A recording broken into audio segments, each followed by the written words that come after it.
One of the most important choices that each of us has, and you know this just as well as I do, is you can choose a life of ease and comfort, or you can choose a life of service and adventure.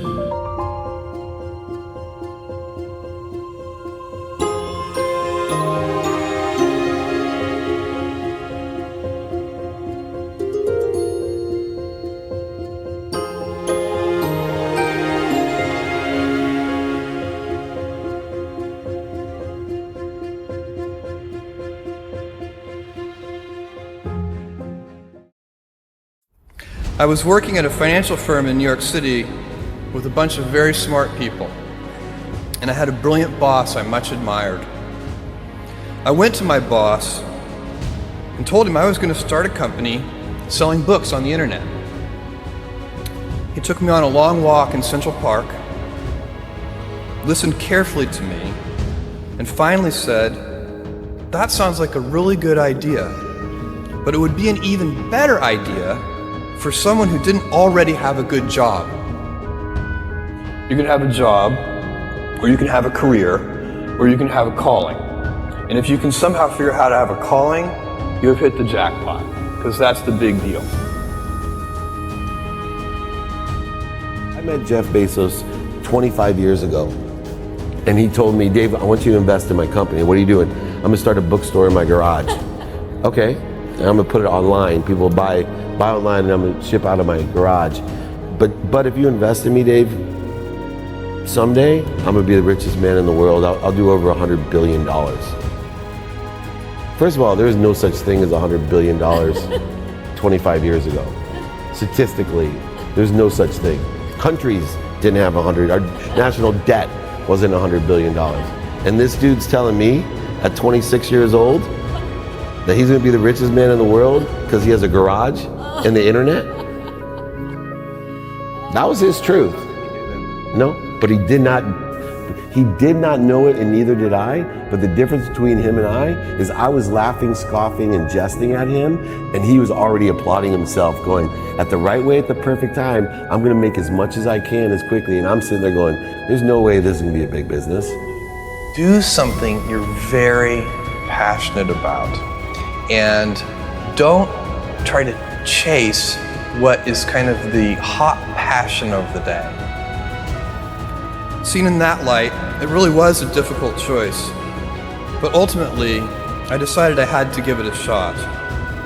I didn't think I'd regret trying and failing, and I suspected I would always be haunted by a decision to not try at all.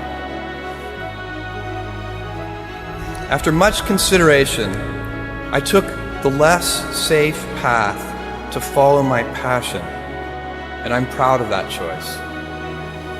As a young boy, I had been a garage inventor.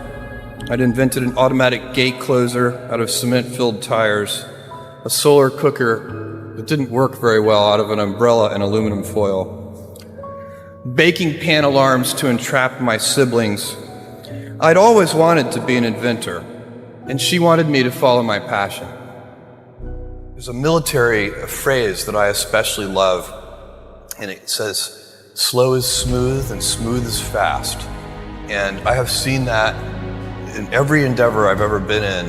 That's the kind of thing that really allows you to make progress. You know, you get certain gifts in life and you want to take advantage of those, but I guess my advice on adversity and success would be to be proud not of your gifts, but of your hard work and your choices. So, you may be, the kinds of gifts you get, you might be really good at math. It might be really easy for you. That's a kind of gift. But practicing that math and taking it to the next step, that could be very challenging and hard, and take a lot of sweat. That's a choice. You can't really be proud of your gifts because they were given to you. You can be grateful for them and thankful for them. But your choices, you choose to work hard. You choose to do hard things. Those are choices that you can be proud of. You can choose. We all get to choose our life stories, and it's the choices that define us, not our gifts. Everybody in this room has many gifts. I have many gifts. You can never be proud of your gifts because they're gifts. They were given to you. You might be, tall, or you might be really good at math, or you might be extremely beautiful or handsome, or there are many gifts, and you can only be proud really of your choices, because those are the things that you are acting on. And one of the most important choices that each of us has, and you know this just as well as I do, is you can choose a life of ease and comfort, or you can choose a life of service and adventure. And when you're 80, which one of those things do you think you're going to be more proud of? You're going to be more proud of having chosen a life of service and adventure. There's never been a better time to be alive. I mean, it's just incredible the amount of inspiration that the world generates for me, and I think for a lot of people. It's insane, the amount of change and invention and opportunity. Your life, the life you author from scratch on your own, begins. How will you use your gifts? What choices will you make? Will inertia be your guide, or will you follow your passions? Will you follow dogma, or will you be original? Will you choose a life of ease, or a life of service and adventure? Will you wilt under criticism, or will you follow your convictions? Will you bluff it out when you're wrong, or will you apologize? Will you guard your heart against rejection, or will you act when you fall in love? Will you play it safe, or will you be a little bit swashbuckling? When it's tough, will you give up, or will you be relentless? Will you be a cynic, or will you be a builder? Will you be clever at the expense of others, or will you be kind?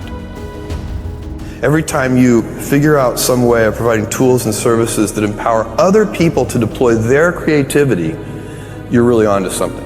You're very lucky if you have a career. A lot of people end up with a job. If you don't love your work, you're never going to be great at it.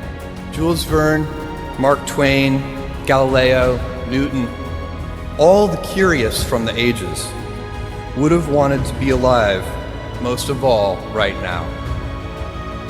As a civilization, we will have so many gifts, just as you as individuals have so many individual gifts as you sit before me. How will you use these gifts? And will you take pride in your gifts or pride in your choices?